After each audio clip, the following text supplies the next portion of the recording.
Welcome back to the weekly recap with me, GideonQ, of the Mplmy, making sure that you guys are caught up to speed without having to miss anything or spend all that time having to go through each and every one of those games. So let's jump right into it. To kick things off, week 2, day number 1 already started off with LTX getting absolutely rolled by RSGMY. But more importantly, Team Secret actually finding a very first game win. Oh my god! Wow!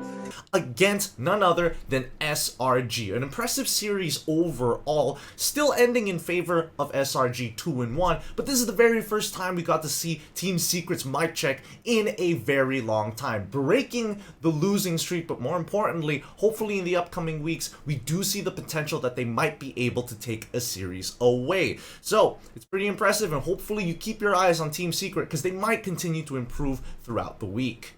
For day number 2, we kick things off with MPX NSEA up against SRG. Mali coming back in towards the mid lane role, playing Yve a majority of the time, but it's clear that his heart is truly still a roam player, sacrificing a majority of his gold to make sure that the side lanes get ahead. And yes, it did work in game 1, but it gets more interesting in game number 2, where we see Alpha in the EXP lane and Barat's back in the jungle all over again. So MPNC, I have to admit, their weird picks still continue to show, and it's true to their identity. But what makes this team really gel well is the fact that they've been playing for so long, previously with Madness and now with the Niners. Their chemistry is through the roof, pushing SRG to the limit, bringing it 2-1. SRG still won the series at the end of the day, showing that they're not invincible, but more importantly, it shows that the Niners still have a couple of things to figure out, which they do solve in day number 3. But to continue on, we do see that SMG smashes the Homebois.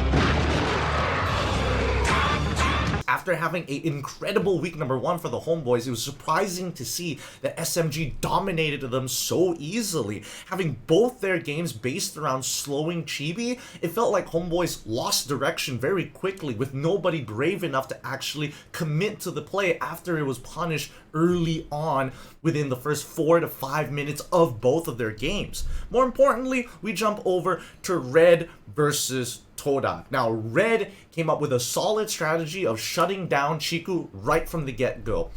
Locking in Bruno for themselves, Mplmy dominated not only the lane, but overall snowballed game number 1 out of control. With game number 2, a good adjustment coming in from Todak, bringing back bringing back Momo instead of 4-Maze, subbing them out mid-game just to make sure that they have a solid way to jump into the backline. After a few adjustments, Red understood that in game number 3, they need to repeat it all over again. They dominated game 1 so heavily, and that's what they did in game number 3, coming down to a very few mechanical mistakes from Momo himself, which is very unlike him, but it's just a testament to how well Red Esports and how much they've practiced this particular composition to make sure that Mplmy not only has the space, but is able to take his gold lead and advantage and shoot it straight through the roof.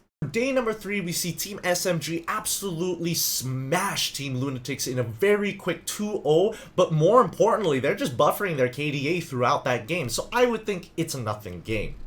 To move on, we are seeing Red versus Team Hawk. Now, Red had a lot of momentum after beating Todak day number 2, but against Hawk, something was a little different. With Yura managing to steal away an early buff, I don't know whether Red Esports overall in this series were underperforming or whether or not Team Hawk was playing especially hot, but I think it was clear that majority of the members from the side of Red Esports weren't performing as good as they were in day number 2. I don't know why. Maybe it was the tilt, maybe it wasn't, but it was clear that their drafts were very, very good. They just couldn't execute like how they did against Todak, with Mplmy getting caught so many times with his flicker up and available and not being very generous with his resources, despite the fact that his team were very much trying to keep him covered. But that's not just Melboy's fault. I would say that a majority of the Red Esports members were kind of lost in this game, and we didn't see the clear directive that they had when they faced up against Todak, which is great because Team Hawk took full advantage of the situation, and we really got to see Yura shine in this match, where both games of Novaria scoring a total of 22 assists and only 3 kills in this best of 3, securing the win 2-0 against Red Esports. Finally, we come down to the last match of the week.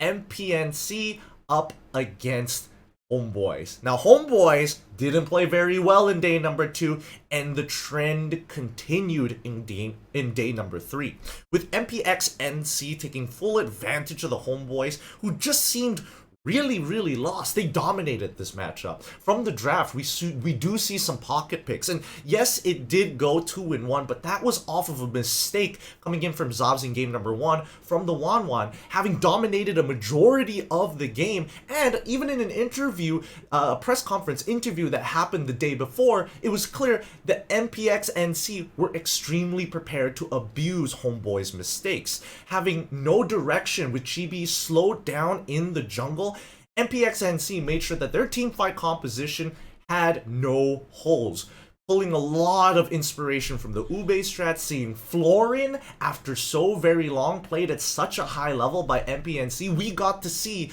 a completely new side of a team that just couldn't find footing since day number 2, and now seeing them at almost peak performance with the help of Hyde actually taking over the mid lane role, and Mali, true to his soul, goes back into the roam. And that concludes the weekly recap for week number 2 of the MPL MY. Hopefully you guys have enjoyed these videos so far, and we're going to keep on boosting up the quality and make sure that small things like me going really cold and then getting really hot in the middle of these videos get better. But the quality is only going to increase, so thank you so much for the people who've been sticking around and making sure that these pieces of content that I'm dropping are going to slowly pop off, because it really adds to helping to monetize the channel. More importantly, so in case you want to focus on just one game, maybe check out day number 3, Red versus Team Hawk, because Yura played an amazing Novaria. If you're looking for a Novaria and how to make an impact in the game, this is the perfect example for it. So go make sure you check that out. It's week 2, day number 3, Red versus Team Hawk, and I'll see you guys some other time. Another daily recap happening next week.